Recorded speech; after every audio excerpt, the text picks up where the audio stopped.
everybody!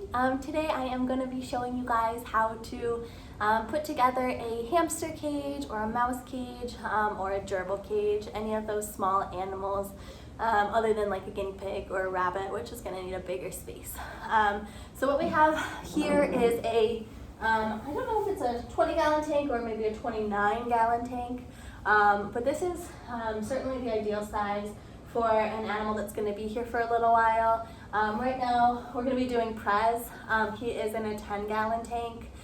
Sometimes we do that for space, but if we have the space, which we do now, he's the only mouse here, then it's definitely more ideal to use the bigger tank.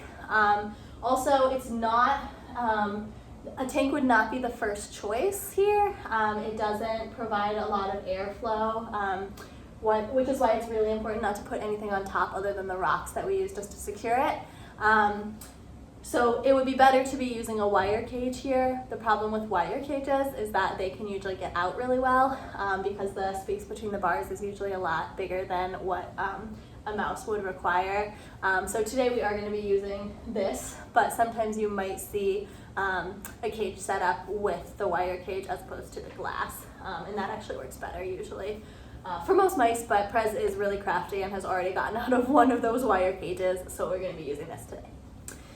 Okay, so the first thing you want to do is newspaper. We put newspaper on the bottom in order to soak up any pee or poop, and it makes it a lot easier later to scoop up. The nice thing about these bigger tanks is that the newspaper fits really perfectly in here. So I like to do at least like a couple layers down here because the pee does soak through pretty well. So we've got that done now. The next thing is going to be some Carefresh. You can either use Carefresh if we have it, or you can use shredded newspaper, which is something that sometimes gets donated, or anything that is being offered as bedding, this type of thing. We just don't want to use any type of wood bedding. That's not something that you should be seeing around the shelter because we usually throw that out. But just in case you do come upon it, please don't use that in these cages. It can be really bad for their respiratory system, so we want to be throwing that stuff out. Alright, so we just want to have a pretty shallow layer of this. They do like to burrow and dig and stuff like that, but you can give them a lot of other ways of doing that. You don't have to be filling the tank with Carefresh because we just go through so much of it every day if we did that. And that's another thing. It's really nice to do a total clean of the cage. So like putting the mouse in a different container while you clean the whole cage. But we also understand that there are time constraints. So you don't have to do that every single day. I would just check in with other people and see if the tanks have gotten a full clean recently. We want to be doing it at least every other day. But if it did just get a full clean, you can just do a little bit of a spot clean. So now we've got the Carefresh down here. The next thing is going to be adding some of the more fun stuff. So I have one of these things. You can usually find these in the kitchen.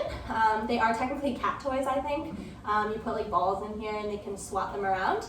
But this is really fun for a mouse, which can burrow and dig into these different holes. So I'm going to put that in here. I might throw a little bit more Carefresh on top here,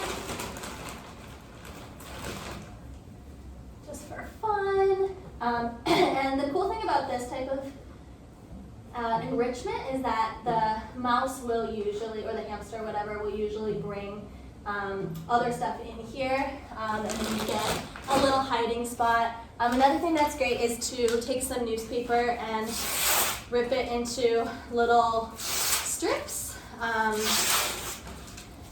Gerbils especially, as well as rats, love these.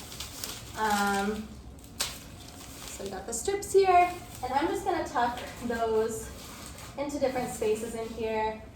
You just want to like give them a variety of textures, different things to make a burrow out of. So we've got that. Alright, so the next thing is going to be food and water. We have these small bowls here. These are great because they have the sides, so it's a little bit harder for them to kick the Carefresh in there, which is absolutely something that they will do. So we're just gonna put some water in one of these. And even if you're not doing a total clean, you wanna make sure that you're giving them fresh water every day.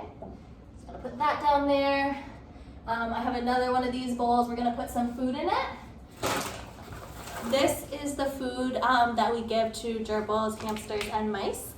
Sometimes we have blocks as well, like rat blocks or mouse blocks. That's another thing to give to them, but you want to make sure that they're getting a good variety of stuff. Mice really don't eat that much, so I would say that's probably enough here. You want to make sure that they always have food. I think this is a 1/4 cup measure. That should be more than enough. And I'm actually going to give them a little bit of food in this as well. Food is a great tool for enrichment, so if you can spread it around the cage and have the mouse actually find it, that's a lot more exciting than just eating it from a bowl. But I am also going to include the bowl in here. Okay. And then the next thing we're going to do is get a wheel.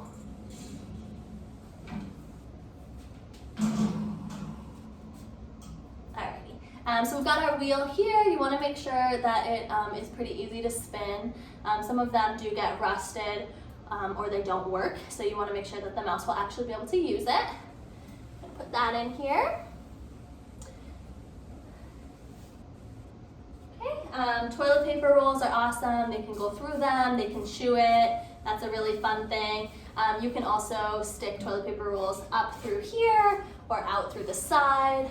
You just want to be making it as fun as possible and as varied as possible. Same with, we have the little plastic tubes that you can use as well. Put that over here.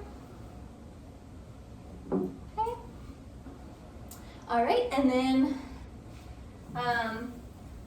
if you have hay around, it's not essential, but it can be really fun to put a little bit of hay in here as well, and they do like to chew it. Okay. And then the last thing is going to be a hidey hut. So this is technically for reptiles, but I thought it was a fun hut because there's a lot of different options to go in and out. Whatever you choose, you can do glove boxes, Kleenex boxes, anything that has a spot where they can be totally hidden from the public if they want to, but also has the enrichment of moving around it as well. I'm going to put a little bit more ripped up newspaper in here in the hidey hut. Okay, got our newspaper again. Just going to tuck that right in there. Okay, and then the last thing is just adding the mouse.